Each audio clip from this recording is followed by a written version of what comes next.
Hey guys, आज हम explain करने वाले हैं हाल ही में रिलीज हुई आलिया भट्ट की मूवी गंगूबाई काठियावाड़ी को, जिसे IMDb पर 7 आउट ऑफ 10 की रेटिंग भी मिल चुकी है। इस मूवी की स्टोरी बहुत ही अच्छी है, जिसे आपको पूरी जरूर सुननी चाहिए। So guys, without wasting your time, bring your snacks and let's begin the explanation. तो मूवी की शुरुआत में हम एक 14 साल की लड़की को देखते हैं, जिसे कुछ लड़कियां मिलकर जबरदस्ती मेकअप लगा रही थी। वो लोग उसे तैयार करके उसे एक रूम में बैठा देते हैं और उस रूम में एक आदमी को भी भेज देते हैं। वो आदमी उस लड़की के साथ जबरदस्ती करने लगता है। और अब तक आपको तो ये समझ में आ ही गया होगा कि ये जगह एक कोठा है और इस कोठे की ऑनर रश्मिबाई है। तभी वहाँ की एक प्रोस्टिट्यूट रश्मिबाई को आकर बताती है कि नई लड़की ना तो कुछ खा रही है और ना ही कुछ पी रही है, और तो और वो धंधे पर भी नहीं बैठ रही। अगर वो ऐसा ही करती रही तो वो बहुत जल्द ही मर जाएगी। फिर वो रश्मिबाई से कहती है कि वो गंगू को बुलाए, क्योंकि वही एक है जो शायद उसे समझा सकती है। फिर यहाँ पर एंट्री होती है गंगू की। रश्मिबाई कहती है कि ये लड़की यहाँ नई आई है और ये यहाँ रहना नहीं चाहती, जिस पर गंगू से पूछती है कि तुम्हें यहाँ किसने लाया है। तो वो उसे बताती है कि मेरे पति ने मुझे यहाँ लाकर बेच दिया है।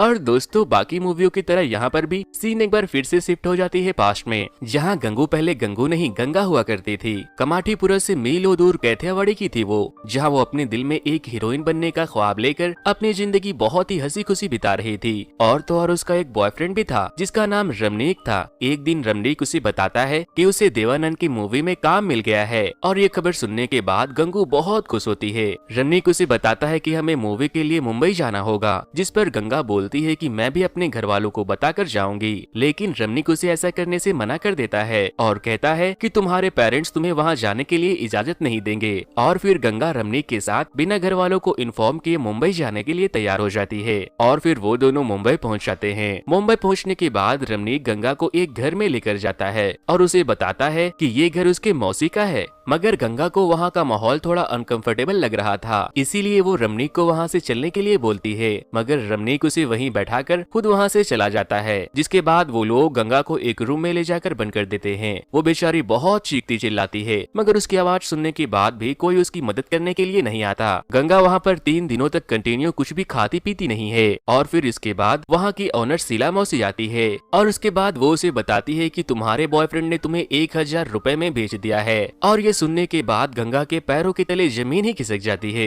और वो पूरी तरह से टूटकर एक जिंदा लाश की तरह बन जाती है। अब गंगा के पास वहाँ धंधा करने के अलावा कोई दूसरा ऑप्शन भी नहीं था, क्योंकि एक बार कोठे में आने के बाद उसके ऊपर प्रोस्टिट्यूट का धब्बा लग गया था, जिस वजह से वो अपने घर जाकर अपने घर वालों को बदनाम नहीं करना चाहती थी। जिसके बाद वो धीरे धीरे करके उन लोगों के साथ रहने के साथ साथ उनके तौर तरीके को भी सीख लेती है और लड़कों को रिझाने भी लगती है। जिसके बाद शीला मौसी गंगा को उसे उसकी कमाई देने आती है।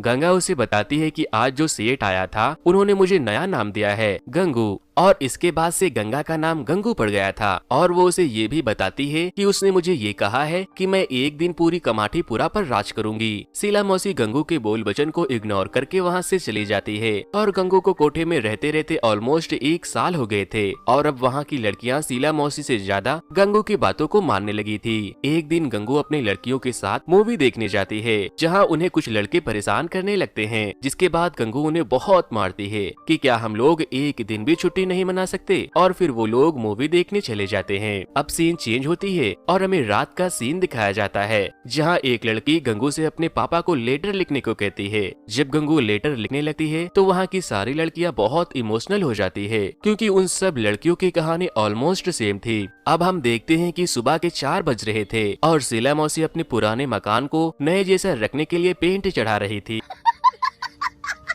तभी वहाँ उसे उसका एक आदमी आकर बताता है कि एक आदमी आया है जिसका नाम शौकीन अब्बास है, और वो सिर्फ गंगू के लिए आया है और वो उसके लिए 2 गुना पैसे देने को भी तैयार है। बट वो शीला मौसी को ये भी बताता है कि वो आदमी मुझे कुछ ठीक नहीं लगता। बट गंगू के पूरे कोठे में कंट्रोल होने की वजह से शीला मौसी उसके अकड़ को तोड़ने के लिए मान जाती है। जिसके बाद वो गंगू को उठाती है और उसे सारी बात बताती है कि कोई उसके लिए आया है और 2 गुना पैसे देने के लिए भी तैयार है। जिस पर गंगू भी मान जाती है। और जब गंगू उसके पास जाती है तो वो हैवान अपनी हवस मिटाने की बजाय उसे बहुत बेरहमी से मारने लगता है। वो बहुत चीखती चिल्लाती है और उसकी आवाज सुनकर सारी लड़कियां वहां आकर दरवाजे को खोलने की कोशिश करती है, बट वो दरवाजा नहीं खुलता। वो कमीना गंगू को इतनी बुरी तरह से इंजर्ड कर देता है कि उसे हॉस्पिटल में एडमिट करवाना पड़ता है। गंगू के साथ काम करने वाली कुछ लड़कियां शीला मौसी को बोलती है कि उस हैवान को सजा जरूर मिलनी चाहिए, मगर शीला मौसी ड्रामा करने लगती है और कहती है कि मैं तुम लोगों को अपने बच्चे की तरह मानती हूँ, मैं नहीं चाहती कि तुम लोग किसी नई मुसीबत में पड़ जाओ। कमली जो कि गंगू के साथ ही काम करती थी, वो उसे बताती है कि शौकीन अब्बास करीम लाला के लिए काम करता है और वो करीम लाला कमाटीपुरा का माफिया है, जिससे पब्लिक के साथ साथ पुलिस वाले भी डरते हैं। कुछ दिनों के बाद जब गंगा रिकवर हो जाती है तो वो करीम लाला के पास हेल्प मांगने जाती है और उन्हें बताती है कि उनका आदमी शौकीन अब्बास ने उसके साथ बहुत गलत किया है, बट करीम लाला उसकी बातों को इग्नोर कर रहा था। लेकिन जब गंगू अपने जख्म को उसे दिखाती है तो करीम लाला को भी ये समझ में आ जाता है कि इसके साथ सच में बहुत ज्यादा अत्याचार हुआ है। जिसके बाद करीम लाला अपने एक आदमी बिलाल को वहाँ खड़े रहने को बोलता है। फिर 1 महीने के बाद शौकीन अब्बास एक बार फिर से गंगू के साथ अपनी हवस मिटाने आता है और जब शीला मौसी आकर गंगू को बताती है तो गंगू उसके बातों को फिर से मान जाती है। सारी लड़कियां गंगू को वहां जाने से मना करती है, लेकिन गंगू उनके बातों को नहीं मानती क्योंकि गंगू उसे सबक सिखाना चाहती थी। इसीलिए वो अपने सहेलियों से कहती है कि वो बिलाल को जाकर बताए ताकि वो करीम लाला को बता सके। और वो कमीना गंगू के साथ कुछ गलत करता कि उससे पहले वहाँ करीम लाला पहुँच जाते हैं और उसे पकड़ लेते हैं और वो उसके ऊपर बहुत गुस्सा करते हैं और गुस्से में आकर उसके सर को कार के ऊपर पटक देते हैं। गंगूबाई शौकीन अब्बास से अपने हक के पैसे भी मांगने लगती है और फिर वो उसे गाली देके वहाँ से चली जाती है। बीतते वक्त ने शीला मौसी को कमजोर बना दिया था। वैसे तो वो अपने चेहरे पर पुताई कर लिया करती थी, बट अंदर ही अंदर वो कमजोर होने लगी थी और बीमार भी रहती थी और एक दिन उसकी डेथ हो जाती है। शीला मौसी के मौत के बाद गंगूबाई उसके आदमियों को वहाँ से जाने को बोलती है और कहती है कि अब से हम अपना ख्याल खुद रखेंगे। नेक्स्ट सीन में हम देखते हैं कि वहाँ की लड़कियाँ गंगू के लिए एक गिफ्ट लाती है जिसमें एक व्हाइट कलर की साड़ी थी। वो लोग गंगू को धंधे में जाने से मना करती है और अब वो लोग गंगू को अपना लीडर बनाना चाहते थी, बट गंगू मना कर देती है। लेकिन लड़कियों के बहुत ज्यादा फोर्स करने के बाद गंगू मान जाती है और अब वो गंगा से गंगू और गंगू से गंगूबाई बन चुकी थी। अब हमें वापस से प्रेजेंट का सीन दिखाया जाता है जहाँ गंगूबाई उस लड़की को 2 ऑप्शन देती है, पहला तो मर जाने का और दूसरा उन लोगों के साथ रहकर उनके जैसे बनने का, जिस पर वो लड़की मरने का फैसला करती है। और गंगूबाई उसके इस फैसले को सुनने के बाद बहुत इमोशनल हो जाती है और वो अपने आदमियों से कहकर उसे उसके घर भिजवा देती है।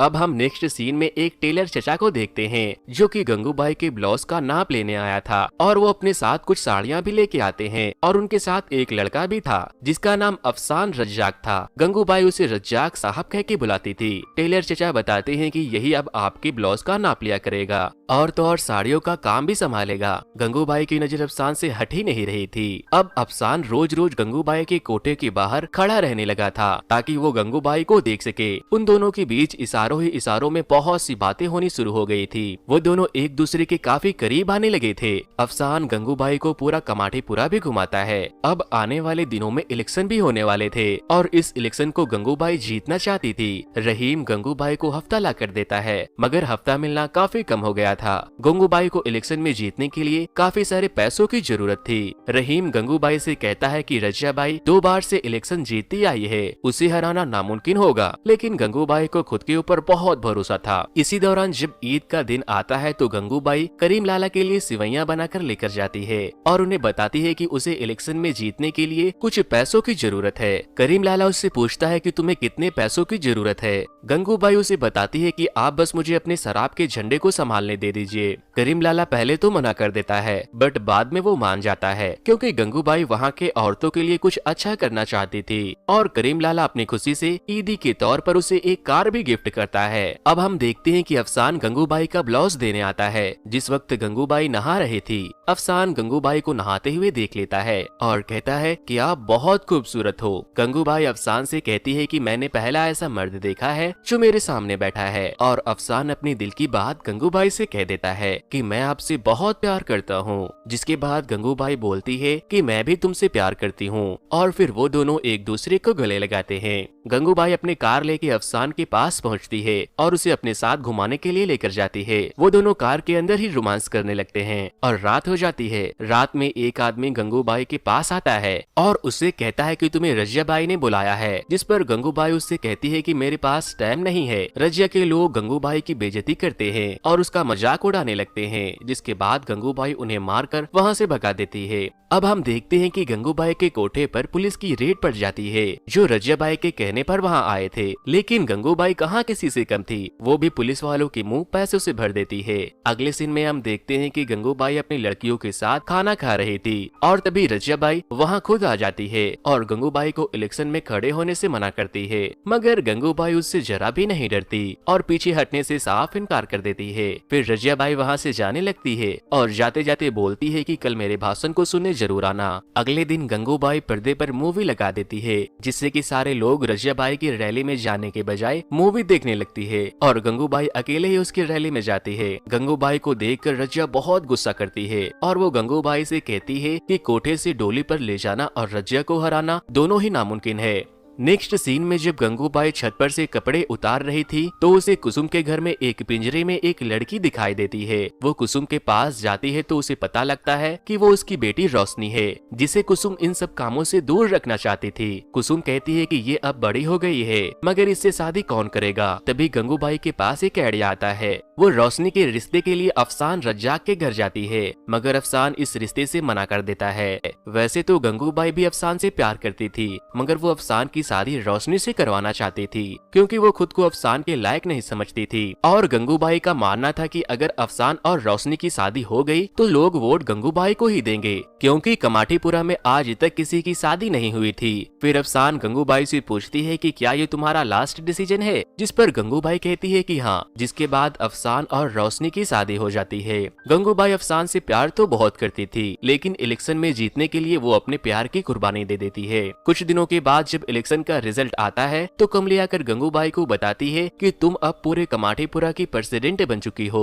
गंगूबाई सभी लड़कियों को उसे इलेक्शन में जिताने के लिए शुक्रिया कहती है और कहती है कि जितना प्यार आप लोगों ने मुझे दिया है उतना ही प्यार मैं आप लोगों को भी दूंगी। और वो अपने मोटिवेशनल और हिम्मत भरे स्पीच के साथ गंगूबाई सभी लड़कियों को खुश कर देती है। फिर हम देखते हैं कि गंगूबाई डेंटिस्ट के पास सोने का दांत लगवाने के लिए जाती है, क्योंकि उसने इलेक्शन से पहले ये डिसाइड किया था कि जीतने के बाद वो सोने का दांत लगवाएगी। अब अगले सीन में हम देखते हैं कि गंगूबाई 12 साल के बाद अपने घर वालों को कॉल करती है और अपने माँ से बात करती है तो उसकी माँ उसे बताती है कि तुम्हारे पिताजी अब नहीं रहे। अपने पिताजी की मौत की खबर सुनने के बाद वो बहुत उदास हो जाती है। अब नवरात्रि शुरू हो जाती है तो कमली गंगूबाई को बताती है कि उसके पेट में एक बच्चा है जो कि अब 3 महीने का हो चुका है और कमली उस बच्चे को जन्म देना चाहती थी और वो कहती है कि हमारा भी ख्याल रखने वाला कोई होना चाहिए। नवरात्रि की रात गंगूबाई करीम लाला से मिलने के लिए जाती है, जहां करीम लाला उसे 2 आदमियों से मिलवाते हैं जो कि कमाटीपुरा को खाली करवाना चाहते थे।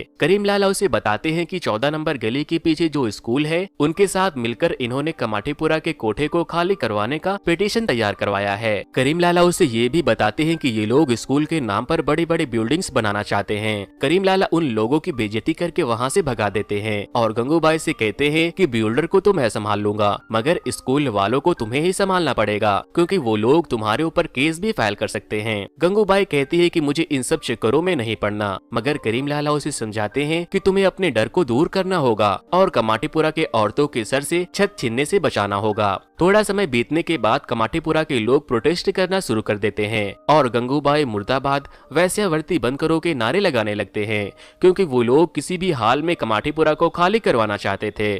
फिर हम स्कूल के फादर को देखते हैं, जिनसे एक रिपोर्टर मिलने आता है। गंगूबाई भी वहाँ अपने एरिया के लड़कियों को लेकर वहाँ उनका एडमिशन कराने के लिए आई थी। रिपोर्टर के पूछने पर फादर साफ इनकार कर देते हैं कि ये सब लड़कियाँ कोठे से आई है, क्योंकि कोई भी गंगूबाई से पंगा नहीं लेना चाहता था। और वो फादर मान जाते हैं और उन लड़कियों का एडमिशन अपने स्कूल में ले लेते हैं। वो रिपोर्टर गंगूबाई की फोटो भी लेता है। अगले दिन लड़कियाँ गंगूबाई से मिलने आती है और उसे बताती है कि स्कूल के टीचर ने उन्हें बहुत मारा है। अगले सीन में हम देखते हैं कि कमली की तबीयत बहुत खराब हो जाती है क्योंकि वो माँ बनने वाली थी। गंगूबाई उसे समझाती है कि तुम जल्द ही ठीक हो जाओगी और फिर कुछ दिनों के बाद कमली एक बच्चे को जन्म देती है, लेकिन बच्चे को जन्म देने के दौरान कमली की मौत हो जाती है। अगले दिन वो रिपोर्टर गंगूबाई की तस्वीर मैगजीन में प्रिंट करवा देता है, जिसके बाद से बहुत से लोग गंगूबाई को जानने लगे थे। जिसके बाद वो रिपोर्टर गंगूबाई से कहता है कि कल एक बहुत बड़ी रैली होने वाली है जहां तुम अपने हक की आवाज उठा सकते हो, और रिपोर्टर रैली में बोलने के लिए उसे एक स्पीच भी देता है। अगले दिन गंगूबाई ऐसा ही करती है, मगर वो रिपोर्टर के दिए हुए स्पीच को फाड़ देती है और जो बोलती है दिल से बोलती है।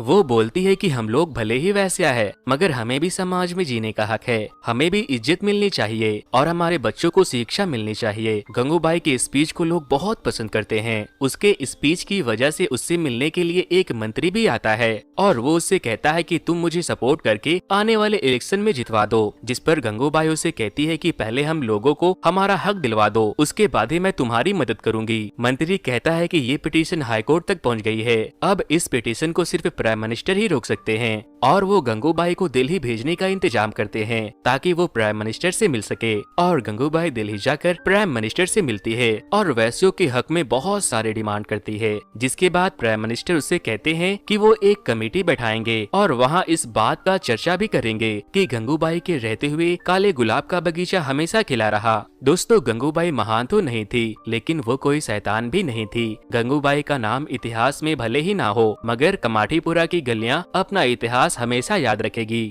और कमाठीपुरा की गलियां ये भी बताती है कि गंगूबाई के रहते हुए वहाँ की एक भी औरतों के ऊपर से छत नहीं जाएगा। सफेद साड़ी, सोने की दात और अपने गोल्डन हार्ट के साथ गंगूबाई ने वैश्यों को कानूनी तौर पर एक पेशा दिलवाने की कोशिश की थी, जिसने बदनाम गलियों को भी एक नाम दे दिया। फिल्मों के पोस्टर तो हर हफ्ते बदल दिए जाते हैं, मगर गंगूबाई की पोस्टर पिछले 50 सालों से कमाठीपुरा में लगी हुई है। हीरोइन बनने आई गंगा, गंगा से गंगू और गंगू से गंगूबाई बनकर पूरी सिनेमा ही बन गई। और दोस्तों, इसी के साथ ये मूवी यहीं पर खत्म हो जाती है। तो ये मूवी आपको कैसी लगी मुझे कमेंट करके जरूर बताना, और जो लोग भी मेरे चैनल पर नए आए हैं वो इस वीडियो को लाइक करके मेरे चैनल को जरूर से सब्सक्राइब कर